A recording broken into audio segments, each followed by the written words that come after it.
sisi, na tulipokea kwa furaha kwa imani hilo neno lenye kutuletea wokovu.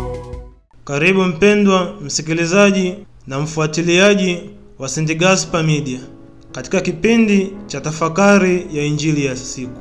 Leo tarehe 5 ya mwezi wa 12, juma la kwanza la Majilio katika mwaka wa kanisa.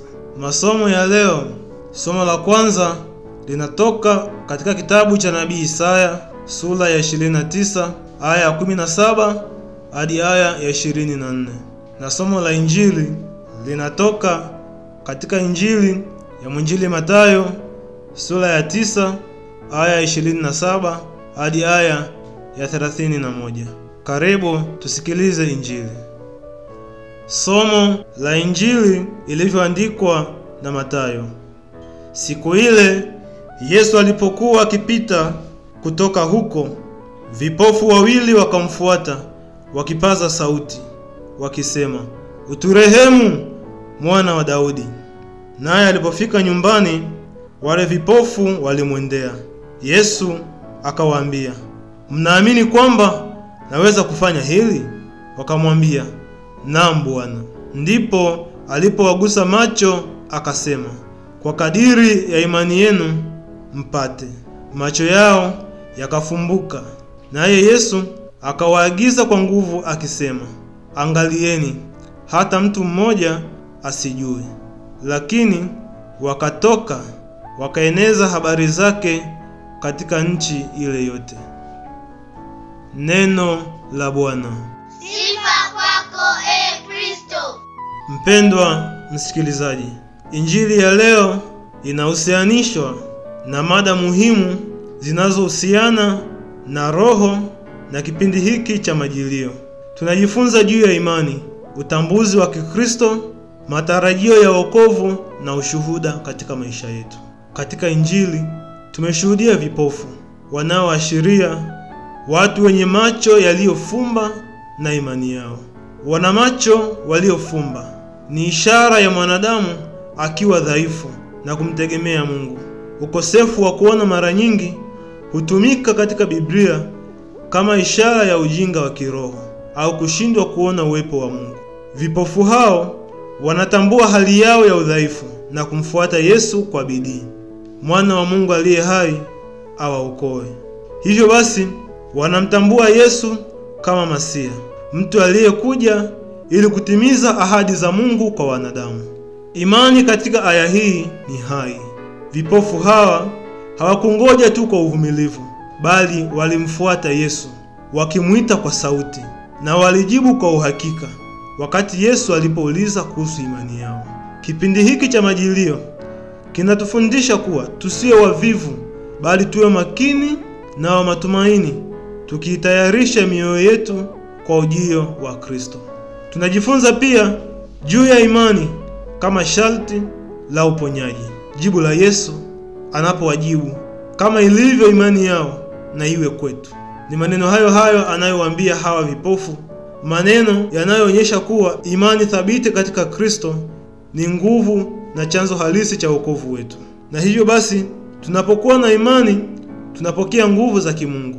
Uponyaji si tu wa kimwili, bali pia wa kiroho, ukimrejesha mtu katika maisha kamili. Macho ya vipofu hawa wawili yanafunguliwa, yakiruhusu kuona si tu ulimwengu, bali pia uwepo wa Mungu aliye hai. Kwetu sisi, hasa wakati huu wa Majilio, uponyaji huu unaweza kueleweka kiroho.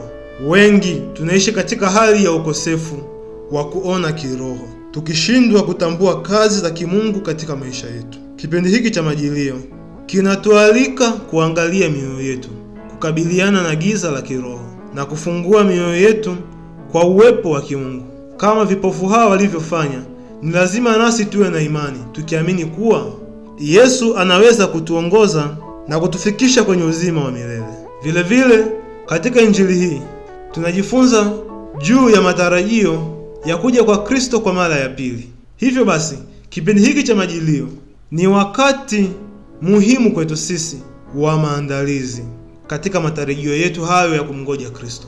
Tunapotarajia kumsherehekea huyu Kristo, katika Noeli, pia mioyo yetu inaelekezwa kujua kuwa Kristo atakuja mara ya pili kuwahukumu walio hai. Wakati atakaporudi kwa utukufu kuleta hukumu na wokovu, kilio cha wana, hasa wale walio vipofu, inawezekana kisisikilizwe kama tutachelewa kumuita atusaidie kwa wakati. Katika Injili hii tumeona kuwa kilio cha watu vipofu kinakuwa ni ishara ya matumaini na imani kuwa Kristo Yesu anatimiza ahadi ambazo Mungu Baba alituahidia. Kipindi hiki cha majilio kinatuomba kuwa macho kiroho, tukitarajia kwa shauku na bidii kuwa Kristo atakapokuja, basi nasi tutastahirishwa kurithi ufalme wa Mungu tuliowekewa tayari mwisho wa ulimwengu. Na hivyo basi hatupaswi kukaa kimya tu, bali ni lazima tuchunguze maisha yetu, tuondoe kikwazo na kuendeleza mazoea ya sala, toba na upendo. Imani pekee ndiyo sharti la kuona uwepo wa Kristo, si tu katika maisha yetu, bali pia katika ukamilisho wa ufalme wa Mungu. Vile vile tunaitwa kuwa na wito wa ushuhuda. Baada ya uponyaji wa hawa vipofu, Yesu anawaambia kuwa wahakikishe kuwa hakuna mtu atakayesikia yale ambayo Mungu amewatendea.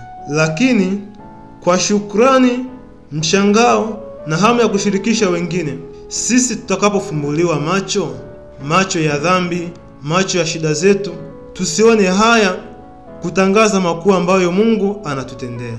Na hivyo basi kipindi hiki kinatufundisha kuwa ni muhimu tuwe na maandalizi ya kiroho, si tu ya kibinafsi bali pia ya kijumuiya. Tukikutana na Kristo ni lazima tushirikishe kwa upendo yale ambayo Kristo ametutendea kwa upendo na wokovu wake.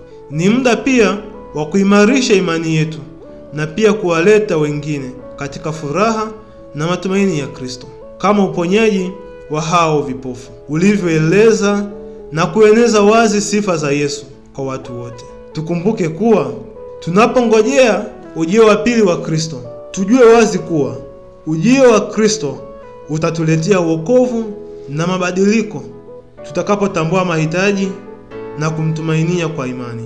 Kama vipofu hawa walivyotarajia uponyaji, sisi pia tutarajie kutimiza ahadi za Mungu mwisho wa nyakati. Tujifunze kuwa tunapaswa kuishi tukiwa na matarajio, tukifanya mema, tukitubu na tukikaa macho. Hatupaswi kukaa kimya, bali tufanye maandalizi ya kina. Na maandalizi haya ya kina yasiwe tu kwa wakati huu wa majilio, bali iwe ni tabia yetu na tamaduni yetu kila siku ya maisha yetu. Hivyo basi katika Injili hii tunafunzwa umuhimu wa kutambua hitaji, umuhimu wa kuwa na imani na kuwa na ujasiri, kuwa na maandalizi hai, kuwa na ushuhuda wenye furaha, na pia kuwa na matumaini katika kuja kwa Kristo. Tujiulize wapendwa, je, tuko macho au macho yetu yamefumbwa na malimwengu? Tukitambua kuwa macho yetu yamefumbwa mara nyingi na malimwengu, tuitumainie damu ya Kristo iliyomwagika msalabani, itufumbue macho, ituweke huru, ili atakapokuja tena mara ya pili huyu Kristo atukute tukiwa macho na tukiwa na nguvu katika imani. Nipende kumalizia kwa kusema kuwa Injili ya siku hii ya leo inatufundisha kuhusu nguvu ya imani, umuhimu wa kuwa macho kiroho na furaha ya kukutana na Kristo, hasa wakati tunapofumbuliwa katika vifungo vyetu. Ninakushukuru kwa kutafakari pamoja nami Injili ya leo. Niliyekuletea tafakari hii ni mimi Frateli Isaac Bileha wa shirika la wamisionari wa damu azizi ya Yesu kutoka Seminari Kuu ya Mtakatifu Gaspar del Bufalo, Kola, Morogoro. Itukuzwe damu ya Kristo. Milele amina. Neno la Bwana Yesu Kristo ni taa ya mioyo yetu, kwa hiyo inatupasa tulipokee. Neno la Bwana limekuja kwetu sisi, na tulipokee kwa furaha kwa imani hilo neno lenye kutuletea wokovu. Neno la Bwana limekuja kwetu sisi, na tulipokee kwa furaha kwa imani hilo neno lenye kutuletea wokovu.